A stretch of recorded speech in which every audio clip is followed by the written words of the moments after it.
अब मैं एक चीज दिखाता हूँ, ठीक है, जिसको बोलते हैं कस्टमाइज फॉर्म। तो अभी तक हम क्या करते आ रहे थे, नए डॉक्टाइप बनाते आ रहे थे। हमने ये नया डॉक्टाइप बनाया, ये नया डॉक्टाइप बनाया, ये नया डॉक्टाइप बनाया। पर ऐसा भी यूज केस होता है जहां पर कोई डॉक टाइप ऑलरेडी आया है आउट ऑफ द बॉक्स, जैसे सेल्स इनवॉइस, उसमें आपको एक फील्ड ऐड करनी है। या परचेस इनवॉइस, उसमें कोई दो तीन फील्ड ऐड करनी है, या उसका कोई किसी फील्ड को मैंडेटरी बनाना है, या ऐसा कुछ करना है, ठीक है, एडिट करना है बेसिकली उसको। वो भी कर सकते हैं, लेकिन वो यहां से नहीं होगा। अगर आप बोलोगे डायरेक्टली, मान लो मेरे पास एक ब्लॉग पोस्ट डॉक टाइप, उसमें मेरे को एक फील्ड डालनी है, ठीक है, ब्लॉग पोस्ट, तो यहाँ एडिट नहीं करने देगा, ये बोल रहा है रीड ओनली। ठीक है, क्योंकि आपका डॉक टाइप नहीं है।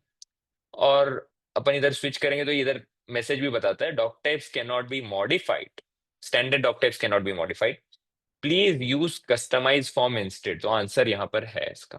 ठीक है, तो हम क्लिक करते हैं कस्टमाइज फॉर्म।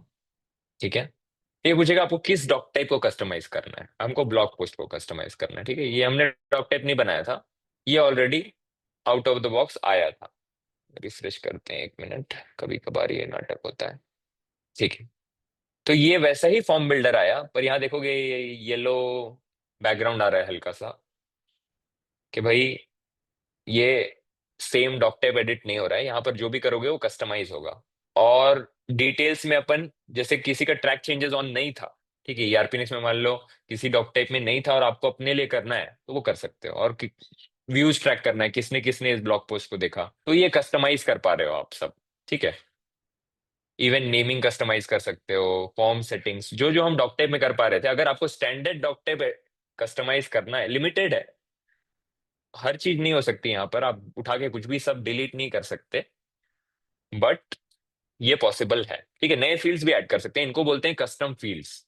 मान लो मुझे एक यहाँ चाहिए एक फील्ड, ब्लॉग पोस्ट में एक फील्ड चाहिए, मान लो लिंक फील्ड चाहिए, ठीक है, रिव्यूअर, ठीक है, रिव्यूड बाय, उसको मैं बोलता हूँ कि किसी यूजर से रिव्यू कराना है उसको। ठीक है, तो यूजर डॉक टाइप में एक लिंक फील्ड डाल दिया मैं, इसको सेव किया, सेविंग कस्टमाइजेशन बताया। अब मैं ब्लॉग पोस्ट में जाऊंगा,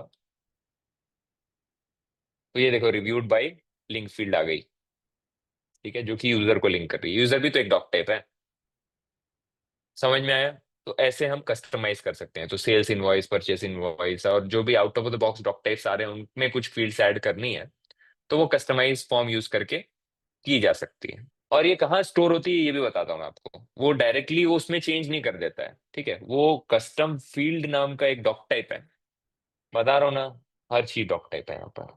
ये देखो, यहाँ आ गई कि यूजर ने एक कस्टम फील्ड डाली है, लिंक फील्ड नाम, लिंक फील्ड, उसका नाम ये है रिव्यूड बाय, और वो किस फील्ड के बाद डली हुई है, और भी कुछ आपने चेंज किया होगा। तो यहाँ अगर इसको डिलीट करेंगे तो कस्टम फील्ड डिलीट हो जाएगी यहाँ से मैन्युअली, लेकिन जनरली मैन्युअली हम डिलीट नहीं करते हैं ना, मैन्युअली उसको क्रिएट करते हैं।